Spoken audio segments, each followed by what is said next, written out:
चलो भाई देखो अब मैं क्या करता हूँ।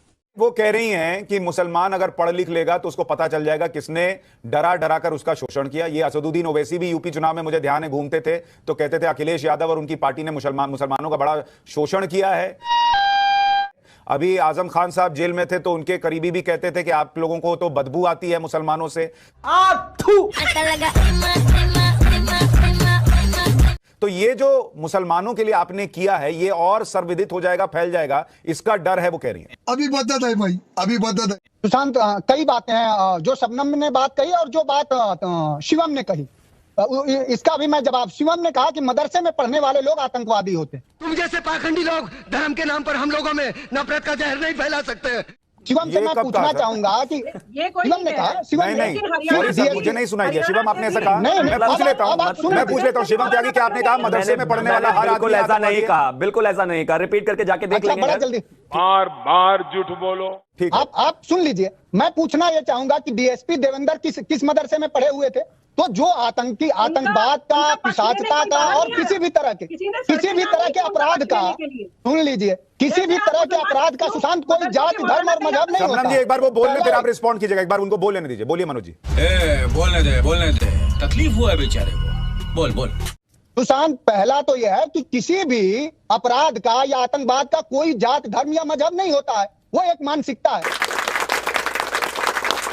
जब अगर सच्चर कमेटी के रिपोर्ट पर इतना मर्माहत है और इतना संवेदनशील है भारतीय जनता पार्टी, जिसके तथाकथित प्रवक्ता भाई आए हैं, तो मैं आपसे जानना चाहूंगा कि पूरे देश में 42 सेंट्रल यूनिवर्सिटी हैं, कितने वीसी मुसलमान हैं? लानत है तुम लोग पे, लानत। पूरे देश में सेंट्रल सेक्रेटरीट में, केंद्रीय सचिवालय में 89 सचिव हैं, कितने मुसलमान हैं? तो जब उनके हिस्सेदारी की बात, भागीदारी की बात आएगी, तब तो आप उनको हाशिए पर खड़ा करेंगे। और आप जैसे जो फ्रिंज एलिमेंट हैं, जिनको भारतीय जनता पार्टी देर सवेर लंपट व्यक्ति कह देती है,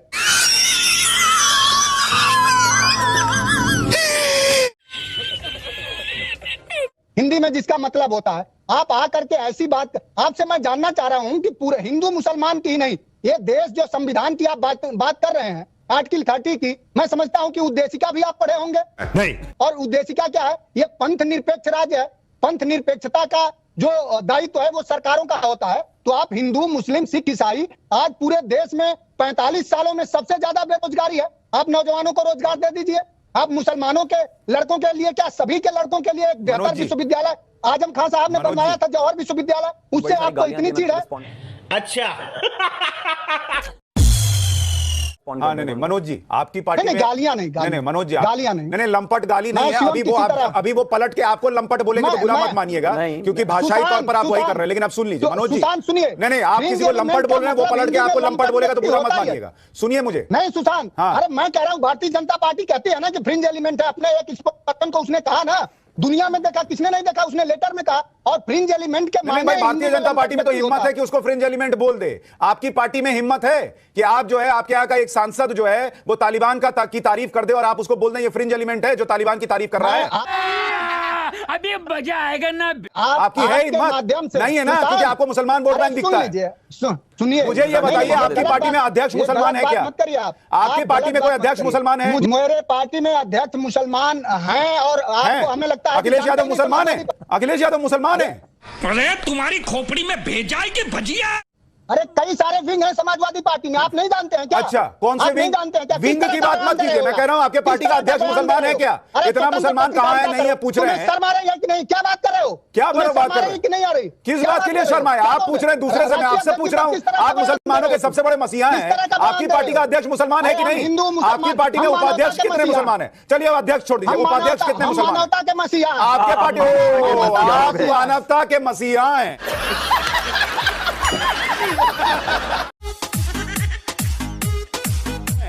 आपकी पार्टी का अध्यक्ष एक ही परिवार का होगा, उपाध्यक्ष भी मुसलमान नहीं होगा। सांसद बना के भेजिएगा किसको और कहेंगे कि दूसरा मुसलमान के लिए क्या करता है और वोट लेने जाएगा मुसलमान का। शिवम जी बोलिए। मजबूरी है। अरे दोस्त, मैं ये कह रहा हूं आपकी मजबूरी है कि आपको टीवी पर आना था और इसलिए आप आए हैं मेरे इन्विटेशन पर। लेकिन अगर आपको लगता है कि गड़बड़ है, आप अभी निकल जाइए, मुझे कोई दिक्कत नहीं है। मुझे यहां बैठ के सर्टिफिकेट मत दीजिए।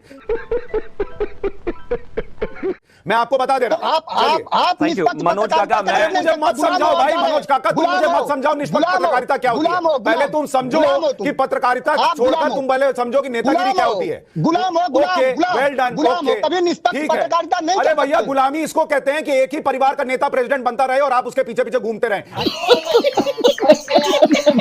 इसको गुलामी कहते हैं। पार्टी में और श्रीमंत त्यागी लोग बोलिए। भी अध्यक्ष अब वो बने, लगातार आप बोल नहीं रहे हैं। जानते। मनोज काका, मैं इसलिए आपकी ऐसी भाषा सुन रहा था क्योंकि मैं जब अपने समय पर बोल सकूं, लंपट और लंपटाई और फ्रिंज एलिमेंट की भाषा आपकी है और आपके अध्यक्ष की है, उस पर मैं ज्यादा समय व्यर्थ नहीं करना चाहता। गजब बेइज्जती है।